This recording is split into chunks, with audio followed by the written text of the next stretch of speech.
Os cabeça branca estão votando. E o que eles estão votando? Que com 83... Deixa eu dar um F5 aqui, porque tá marcando 83,5. Vamos ver se mudou agora cedo. Porque ontem tava 80%.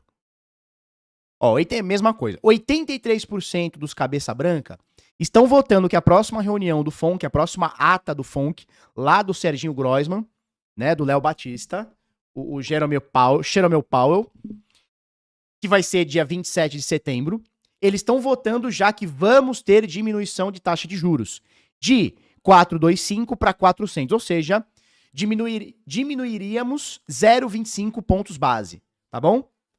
Na taxa de juros, algo que não acontece desde o meio do ano passado, meio pro final do ano passado, antes do Donald Trump ser eleito ali em novembro. Então, quando o Trump é eleito, não tem mais diminuição de taxa de juros. Por isso que muita gente acha que o Serginho Groisman lá, o carinha do Fed, ele tá sendo sacana, porque não ganhou quem botou ele lá, né, que era o Biden, mas aí foi a chapa dele, né, que foi a Kamala Harris. E é isso, né? Muita gente acha que é uma retaliação do próprio Jerome Powell, tipo, então já que você ganhou, foda-se, vai amargar. Muita gente fala que ele é o cara dos bancos. Por quê? Porque quanto maior os juros, mais os bancos ganham, porque mais ele empresta, e quanto maior a taxa de juros base, os bancos também se aproveitam disso, né? Você pega aqui, por exemplo, a taxa Selic oficial aqui no Brasil é de 15%, né? Agora tá em 15%.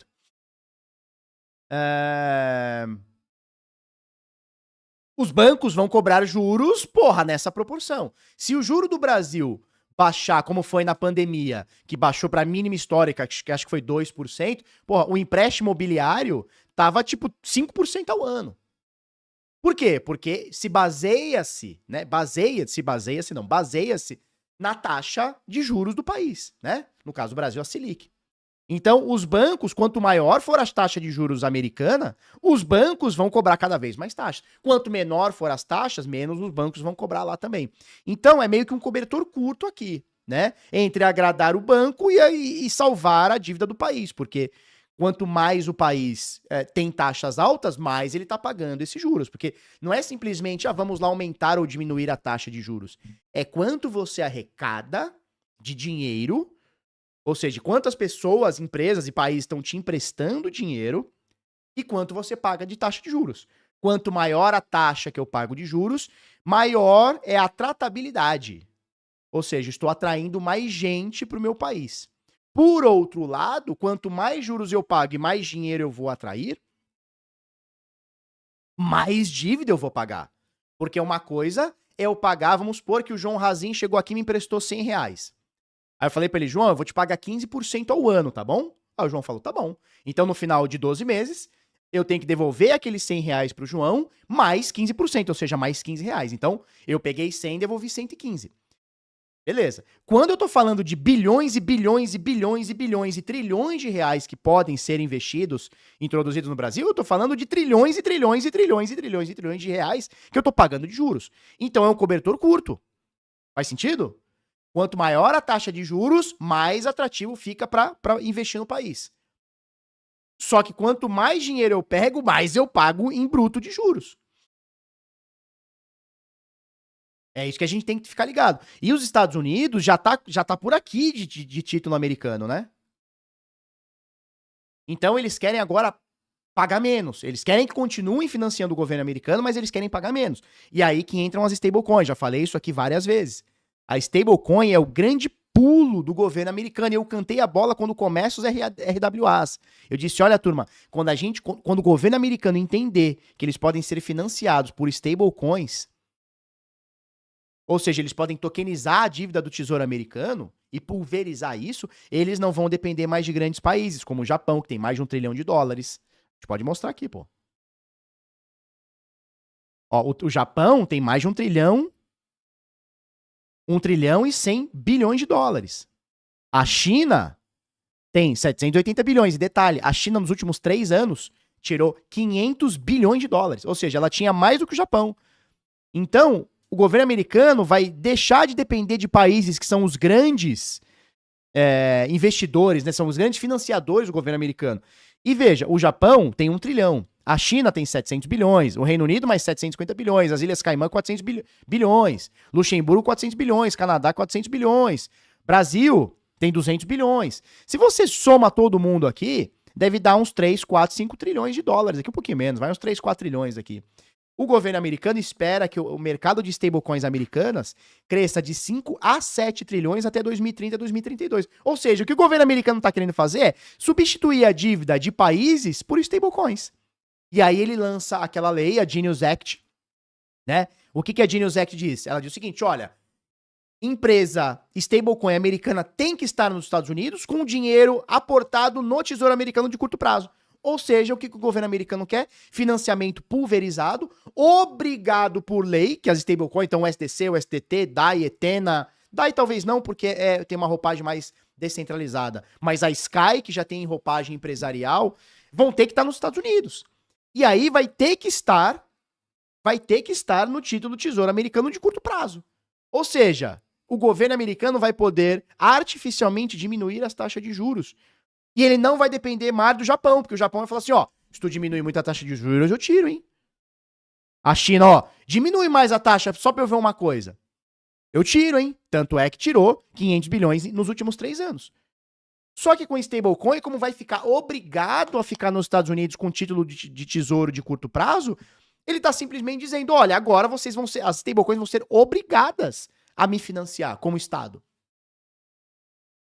Então o governo americano sacou ó, o que a gente já fala, sei lá, desde 2020, quando entra ali 21, quando entra ali o boom das RWAs. A gente cantou essa bola, quando o governo americano e qualquer outro governo entender que dá para ser financiado pelo mercado cripto, é distribuído e pulverizado.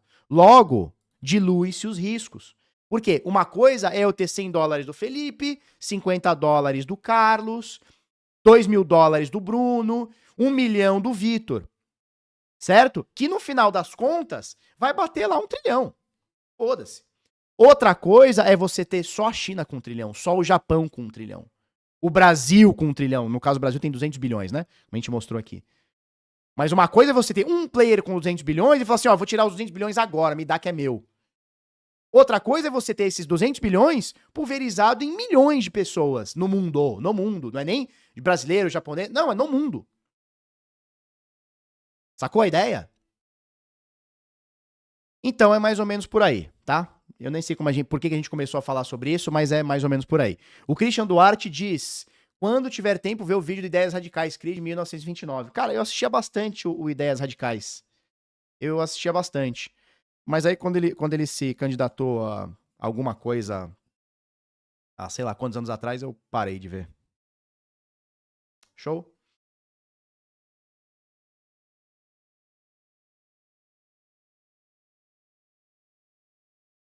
Show de bola? Daqui a 20 anos o Trump vai ser louvado por ter sacado essa. Vamos ver. Se acontecer como a gente imagina que vai acontecer, que é o mercado cripto crescer de uma forma absurda, principalmente em infraestrutura. Então vamos esquecer agora especulação, tá? Estamos falando de infraestrutura, usabilidade.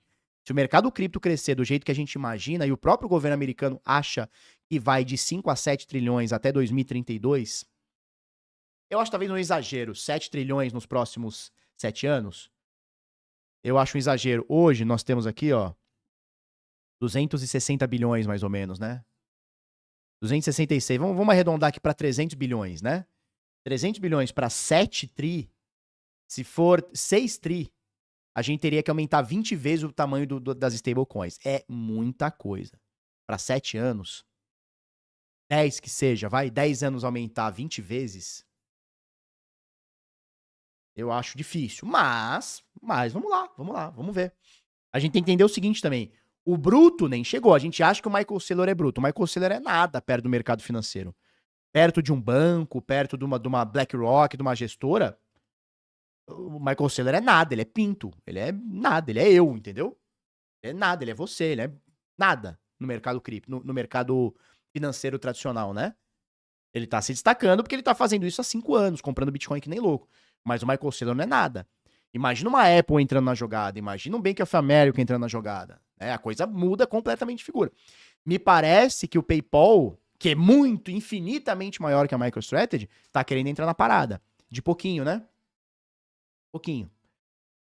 O JP Morgan, que sempre falou mal de Bitcoin, me parece que tá querendo entrar também, já fez a JPMD, já anunciou a JPMD, que é o JP Morgan Dollar. Acho que, pelo que eu entendi, na rede Base e na rede Ethereum, pelo que eu entendi, né? Então, assim, tem coisa aí, cara, tem caldo aí, tem caldo aí. A hora que os grandes de verdade chegarem, a gente acha que o Michael Saylor é grande porque tá na bolsa. Não, ele não é grande não, cara, ele é nada, ele é pinto. A hora que entrar os dinossauros, agora você imagina uma Apple. Imagina uma Apple. Cara, não precisa ir muito longe. Há uns anos atrás, e eu achei maravilhoso que isso aconteceu, há uns anos atrás, sei lá, 2018, o Mark Zuckerberg do Facebook, do Instagram e tal, agora Meta, né? Ele criou uma stablecoin chamado Diem. Era isso? Era Diem. Antes chamava Libra, aí passou pra Diem, ou era Diem passou pra Libra. O que ele quis fazer? Ele foi visionário. Ele foi visionário. Dentro, óbvio, do mercado cripto, né? O que ele quis fazer? Ele quis fazer uma stablecoin, ele teria uma moeda, uma stablecoin, que não era de dólar, era meio que como se fosse uma cesta. Ele tentou meio que emular uma stablecoin do DXY, que são as 7 maiores moedas, né? E mais o dólar. Ele tentou emular isso e criar a Libra, o consórcio Libra. Só que o que aconteceu? O governo americano, Joe Biden, final de Trump, início de Joe Biden, tá? O governo americano e Trump e Joe Biden pegaram em cima dele. Na Europa, a mesma coisa. Pô, eu comentei várias e várias notícias aqui na época dele sendo chamado no parlamento do Reino Unido, né? Na Inglaterra, na Alemanha, para explicar o que ele estava querendo fazer. Como você ousa querer um dinheiro, querer criar um dinheiro? E eu achei, na época, eu achei maravilhoso. Por que eu achei maravilhoso? Por que eu achei maravilhoso? Porque era uma época que o Bitcoin ou ele passava ou ele sucumbia. Eu tô dizendo no sentido estatal, tá? E o Mark Zuckerberg pegou a bandeirinha e falou assim, ó, o alvo sou eu, e saiu correndo com a bandeirinha. E eu falei isso na época, eu falei, cara, maravilhoso, porque ele virou o alvo. Então deixa ele e a stablecoin dele, que não era chamada de stablecoin, mas era o Libra, e depois Diem, ou era o Diem, virou Libra e tal. Inclusive, o cara que tomava conta era o Marcus Mayer, que agora tá na Stripe, né?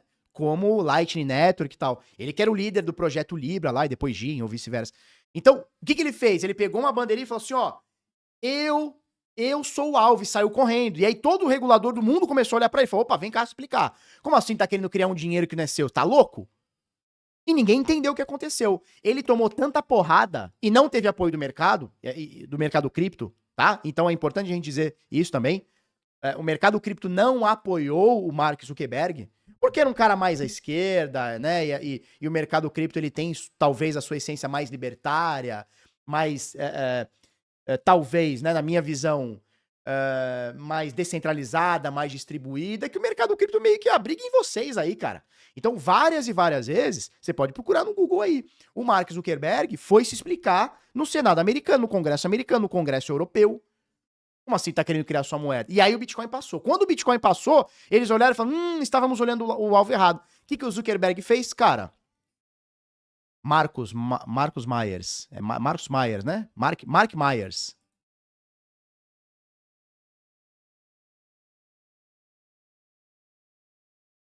Mark Myers Libra. Deixa eu ver se é isso mesmo. Esqueci o nome do cara, velho. Mas é isso aí. Alguém me lembra aí. Alguém lembra aí. Beleza. E aí o que acontece? Não, nada de José Maia, nada, cara. Nada de José Maia. E aí o que acontece? O Estado foi pra cima do Zuckerberg, o Zuckerberg não teve apoio, também teve uma hora que ele falou assim, cara, também não vou brigar tanto assim, não. E aí ele muda pro negócio Ele ignora a Libra, que era essa stablecoin dele, e começa a focar em metaverso. Tanto que ele muda de nome pra Meta, em vez de Facebook, né? Ele muda pra Meta. E aí ele meio que esqueceu da parada. Ele meio que esqueceu, né? E foi um momento que eu falava, cara, enquanto ele for alvo, a gente vai passar com Bitcoin, dito e feito. O Bitcoin passou e agora não tem mais volta.